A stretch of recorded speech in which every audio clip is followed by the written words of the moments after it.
प्रथम भक्ति कर संतन संगा। जब तक साधु संतों का संग नहीं करोगे तुम भक्ति नहीं कर सकते। प्रथम भक्ति संतन कर संगा। क्यों संत के संग करने के लिए कहते हैं? संत उस परमात्मा को प्राप्त किए हुए रहते हैं। संत जो है उस परमात्मा को प्राप्त किए हुए रहते हैं और उनके पास जो खुशबू है, जो फूल है, वो आपको देंगे। प्रथम भक्ति। आप लोग अपने घर के अगल बगल दरवाजे पर बहुत से फूलों का जो है बगीचा लगाए हुए रखे हैं। अब जब घर से बाहर जाते हैं दरवाजे में, फूल के बगीचे में, आपको सुगंध मांगना नहीं पड़ता है, खुशबू मांगना नहीं पड़ता है फूलों से। अपने आप फूल आपको खुशबू दे रहा है, सुगंध दे रहा है बिना मांगे फूल। कैसा है वह फूल? वैसे ही संत लोग हैं, जो आ जाता है उसको ये अपना खुशबू देते हैं, सुगंध देते हैं और वह सुगंध उसके अंदर प्रविष्ट होता है तब वह सुगंधित वो भी हो जाता है। कहते हैं ऐसा सुगंध जो है वह संत लोग का। एक बार फारूक साहब शिष्यों के साथ जा रहे थे, बहुत सारे शिष्य थे। रास्ते में एक गुलाब का पेड़ देखा, फूल खिला हुआ था। गुलाब साहब जो है वह फारूक साहब कहते हैं शिष्यों से, जाओ गुलाब के पेड़ के नीचे से एक ढेला ले आओ। और ढेला ले आके आया शेष, कहा देखो उसमें क्या आता है। तो ढेले से देखा जो वह गुलाब का खुशबू उसके अंदर से आ रहा है। वह फारूक साहब पूछते हैं यह खुशबू गुलाब का जो है इस ढेले में कैसे आ गया? वर्षा का पानी पड़ा और पानी जो है गुलाब के फूल पर पड़ा और वह पानी जो है नीचे चू करके मिट्टी में पड़ा और वहाँ सारा खुशबू के अंदर प्रवेश कर गया। उसी तरह से वह खुशबू जो है संतों के पास जो परमात्मा को प्राप्त किए हुए रहते हैं, वह खुशबू उसके अंदर प्रविष्ट हो जाता है। एक बार गुरु महाराज जब सब शरीर थे, मैं बराबर जाया करता था कुप्पा घाट। तो राम लगन बाबा एक थे, वो शरीर छूट गया उनका भी। वो व्हील चेयर में गुरु महाराज को घुमा रहे थे। मैं जाकर प्रणाम निवेदित किया तो राम लगन बाबा कहते हैं तभी मैं बाबा नहीं था, बाबू था। कहा नागेश्वर बाबू कुछ देख रहे हैं? कहा मैं तो कुछ नहीं देख रहा हूँ। सामने देखिए ना।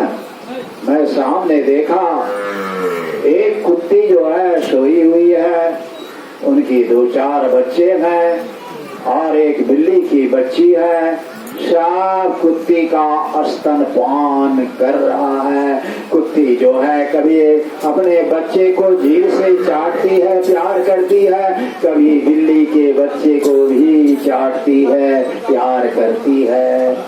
जबकि बिल्ली और कुत्ते में दुश्मनी रहता है और ऐसा प्यार कुत्ती के अंदर प्रकट हो गया और अपना बच्चा जैसा बिल्ली के बच्चे को प्यार देने को। मैंने कहा ये क्या हुआ? तो राम लगन बाबा ने कहा परसों जो है बिल्ली की माँ जो है बच्ची की जो है वो मर गई और उसको गंगा जी में दहा कर दिया, संस्कार चला गया। अब वह बच्ची जो है कुत्ती का भी दूध स्तनपान कर रही है, कुत्ती प्यार कर रही है। अर्थात गुरु महाराज जो कुत्ता घाट में रहे, उनके शरीर से जो वो नैसर्गिक आभा निकलता था। कुत्ता घाट के जो है हार, पेड़ पौधे, जीव जंतु जितने थे, सब में गुरु महाराज की नैसर्गिक आभा प्रवेश कर गया और वह नैसर्गिक आभा जो है उनके अंदर से काम, क्रोध, लोभ, अहंकार सब भाग गया। ऐसा नैसर्गिक आभा संत महात्माओं के शरीर से निसर्ग से जो है वहाँ प्रहित बहता रहता है। यही जो है नैसर्गिक आभा इसके पास जो आ जाता है उसको भी पवित्र कर देता है। यही संतों का काम है, यही संत। तो इसीलिए जब तक आप संतों के पास नहीं जाइएगा, आपकी पवित्रता नहीं होगी, आप पवित्र नहीं बनिएगा, आपका पाप नहीं छूटेगा। सबका दिमाग उधर है।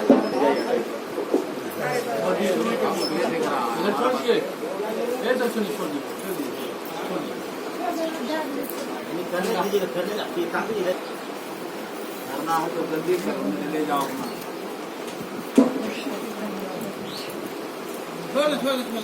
छोड़िए छोड़िए है जो आता है करके चला जाता है, ध्यान रहता नहीं किसी का। समासा देखने में बताएगा नहीं। तो महात्मा प्रवचन करता है, सबको देखता है कौन क्या कर रहा है।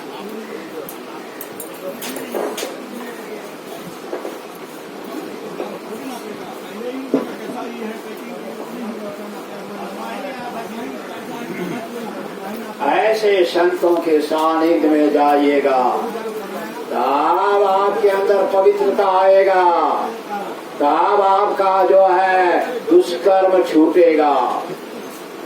जब तक संतों के पास नहीं आइएगा, न मांस मछली छूटेगा, न बीड़ी छूटेगा, न तारी छूटेगा और न दारू छूटेगा। इसीलिए यही कमजोरी है जो नहीं कर पाता। ये 5 पाप करने वाला उससे भक्ति नहीं होगा। खुलासा कर दिया गुरु महाराज ने। जो निज घट रस चाहो तो अपने को 5 पाप से हरदम बचाओ। झूठ है एक नशा है, दूसर तीसर पर की नारी, चौथी चोरी, पंचम हिंसा, इनको दिल से अलगाओ। इनसे बचन चाहते हो तो सदगुरु चरण से चहल कमाओ। जो सदगुरु के चरण में आ जाएगा, जिसका सेवा करेगा, उसका पाप छूटेगा। जो इससे दूर है, जन्म जन्म में लेता रहेगा, मरता रहेगा, कभी पाप नहीं छूटेगा। खुलासा कर दिया गया।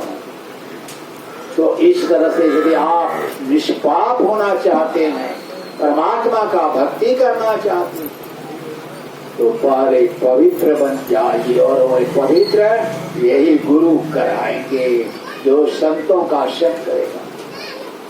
प्रथम भक्ति संत, दूसरी जो है मेरी कथा में प्रेम, दूसरी मम कथा, और मेरी कथा को प्रेम से सुनेगा। बैठा है यहाँ शरीर लेकर के और सोच रहा है घर का बात, खेत का बात, दुकान का बात, कोई लाभ नहीं मिलेगा।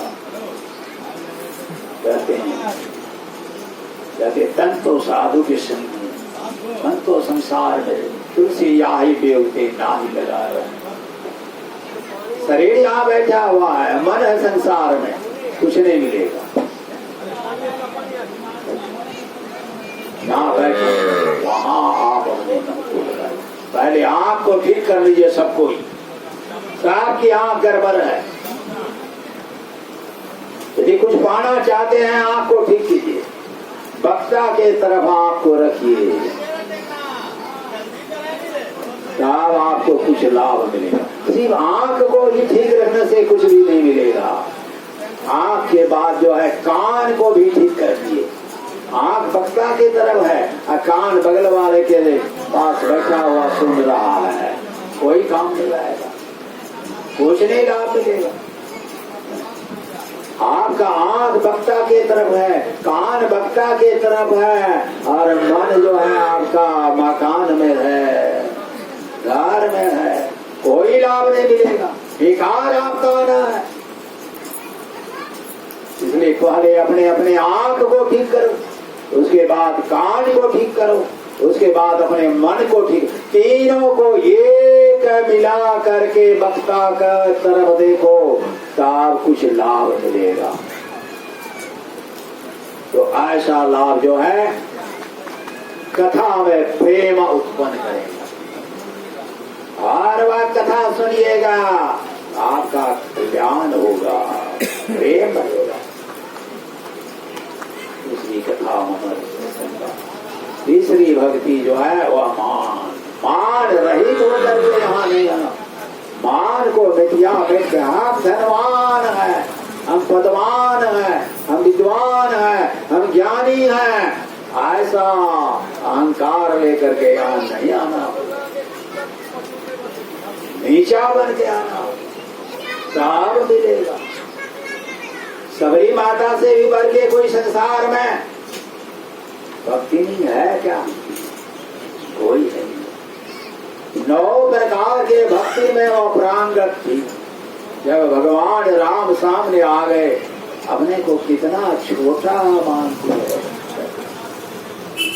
नानक नन्ना हुई रही हो जैसे नन्ही धूप, बड़े बड़े बिखर गए धूप, खूब का खूब। आंधी तूफान आता है, बड़े बड़े वृक्ष को उखाड़ के फेंक देता है, और तू बेचारा छोटा है, वह उसका कुछ भी नहीं बिगाड़ पाता। उसी तरह से जो छोटा बन करके आएगा, सबसे जो है नम्र बन के आएगा, अभिमान को हटा के वही कुछ पाएगा। करो न बोले बड़ी बोल, हीरा कबो न कहे लाख टका का मोल। बड़ा जो होता है वो कभी नहीं कहता है तुम्हें बड़ा हूँ। हीरा का कीमत सबको जानता है, लाख लाख। हीरा अपने से कभी नहीं कहता है हमारा 1 लाख रुपया कीमत है। जो भक्ति करता है वो कभी नहीं कहता है। जो सबरी माता हाथ जोड़ के कहती है, यही विधि स्तुति करो मैं तुम्हारी, अधम जाति अधम आती मैं मंदधारी। हे प्रभु, मैं तो नीच जात की भी, और उसमें अधम, और अधम में मंदमती की जो है मैं नारी हूँ। आपका स्तुति भक्ति में कैसे करूं? जबकि 9 प्रकार की भक्ति में वह प्रांगत थी, कोई भक्ति करना। हम लोगों का एक तो यदि थोड़ा सा भक्ति आ जाए तो अहंकार से फिर हमने सत्संग कर दिया, बोलने लगेगा हम तो बड़ा काम कर दिया, अहंकार आ जाए। ऐसा नहीं, नम्रता भाव। जो किया गुरुदेव तुमने किया, तुमने सत्संग कराया, उनकी कृपा से, अपना कुछ नहीं। जो इस भाव से करता है तो गुरुपद पंकज सेवा, तीसरी भक्ति। वह गुरु की इस तरह से जब सेवा करता है, तब जो चौथी भक्ति मम गुणगान कपट करी करी। और चौथी भक्ति यही है जो भजन गाते हैं, ये चौथी भक्ति है। अब यह भजन गाते गाते आपका मन पवित्र होगा तो अब आगे मिलेगा, क्या मिलेगा? मंत्र जाप मम दीर्घ विश्वासा, पंचम भजन सो वेद प्रकाश। तब गुरु दया करेंगे जो यह इसका भजन गा करके हृदय पवित्र हो गया है, या दीक्षा लेने का अधिकारी हो गया, तब दया करके वह मंत्र देंगे। और उस मंत्र का आप जाप कीजिएगा तो आपको कितना उपकार होगा, कितना उपकार होगा। उस उपकार को आप लोग नहीं जानते। मंत्र में क्या, संसार में 370 मंत्र है, तो सब मंत्र जो है कहते हैं बेकार है। उत्तम तत्व चिंता, मध्यम शास्त्र चिंतनम, और मंत्र चिंता अधम, और तीर्थ भ्रम अधमाधम, तीर्थों में जो है अधम कहा गया और मंत्र चिंता को अधम कहा गया। तो कौन सा मंत्र? गुरु पर दर्श से दिया हुआ जो मंत्र है वही एक उत्तम मंत्र है। बाकी जितना संसार का मंत्र है सब अधम है। उस मंत्र से आपका जीवन में कभी कल्याण नहीं होगा। गुरु जो मंत्र वही पर, गुरु से शोध किया हुआ जो सदगुरु का मंत्र है वही मंत्र आपको काम करेगा। जो मंत्र इसको प्राप्त कर लेगा वह अधोगति में कभी नहीं जाएगा। एक बार एक महात्मा ऋषिकेश में रहते थे। हर दिन में तो शहर में रहते थे। एक दिन उनकी मनोभावना हो गई आज जंगल में जाकर रात्रि में देखें जंगल में क्या क्या हो रहा है। वह जंगल में चला गया। रात्रि 12 बजे देखता है छोटा छोटा जो है वह बल्ब की तरह प्रकाश जलता है, बुझता है। वह डरता नहीं है महात्मा, आगे बढ़ता चला जाता। जो जो आगे बढ़ता है बड़ा बड़ा प्रकाश बुझता है, जलता, और आगे बढ़ा तो देखा बहुत बड़ा एक प्रकाश जो है जंगल के तरफ से सामने आ रहा है। वह निडर होके आगे बढ़ा और पूछा ये क्या हो रहा है। महात्मा ने पूछा तो वह बड़ा प्रकाश जो था वह उस जंगल का प्रेतों का राजा था। और वह राजा जो है कहा जो मैं इस जंगल में प्रेतों का राजा हूँ अर्थात भूत, और ये छोटे छोटे प्रकाश हमारा प्रजा है। आज जश्न मना रहा हूँ, लोग खुशियाँ मना रहा हूँ। क्या चीज का खुशियाँ मना रहे हो? तो खुशियाँ यही मना रहा हूँ जो हमारी बेटी ज्योति हो गई है, सियानी हो गई है, इसका शादी कराना है। और इसी शहर में अमुक सेठ जो है एक सेठ है उसका बेटा बीमार है, परसों जो है उसका शरीर छूट जाएगा। वह बड़ा दुराचारी पापी, शराब पीना और बलात्कार करना, लूटपाट, यानी सब बुरा काम जीवन में किया। और अभी इतना बुरा काम का फल अभी जीवन में उसका जो है यह कुछ ही जो है अब वो मरने पर है। अब वह परसों मरेगा तो वह पापी जो है प्रेत बन करके जन्म लेगा और उस प्रेत से जो है हम अपनी बेटी का शादी दिलाऊंगा और वह प्रेत का राजा बनेगा। इसीलिए जश्न मनाता। महात्मा जी सुन लिया, लौट करके आया, सवेरा हुआ, शहर में गया, पता लगाया किस सेठ का बेटा बीमार है। पता लग गया जो अमुक घर जो 2 मंजिला है उसी का वही बेटा बीमार है और वह बहुत बड़ा पापी है, बीमार पड़ा हुआ है। कब शरीर छूटेगा पता नहीं और एक लौता उसका बेटा है। महात्मा जी धीरे धीरे चला गया घर में। पूछा जाके सेठ जी यहाँ कोई लड़का बीमार है? कहा हाँ बीमार है मेरा लड़का। वो ऐसा नालायक बेटा निकला जो उससे कोई पाप जीवन में नहीं छूटा। इतना बड़ा पापी आज वह जमाने में चला जा रहा है। आज आप लोग घर से हट जाइए, मुझको दिखाइए।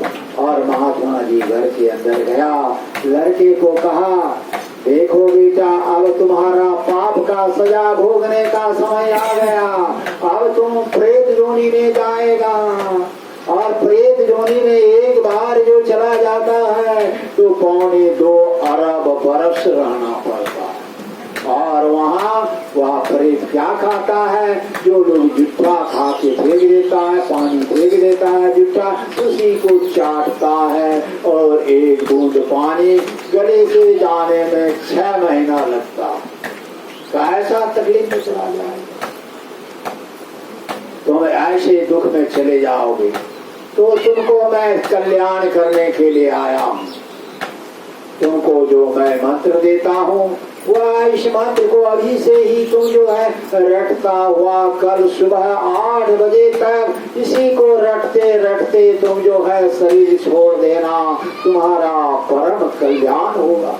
तुमको प्रेत जोनी में नहीं जाना पड़ेगा। महात्मा जी उसको जो है दीक्षा दे दिए, मंत्र बता दिए और चला गया। और वह बालक जो है सोचा हमारा अधोगति बच जाए, हमको प्रेत जोनी में नहीं जाना पड़े।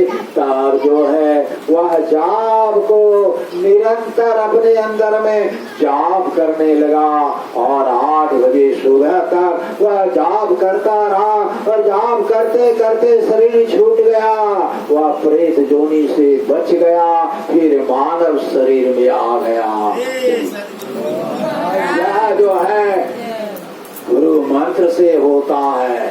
अब दूसरे दिन रात में जब वही महात्मा जंगल में गया तो देखा है सब प्रकाश बुता हुआ है, जलता नहीं है। तब वह बड़ा प्रकाश कहता है महात्मा जी से, मैंने अपने दिल की बात आपको बता दिया।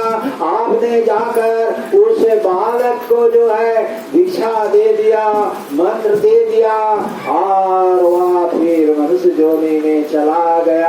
हमारी बेटी के साथ उसका शादी नहीं हुआ, मैं आपको देख लूंगा।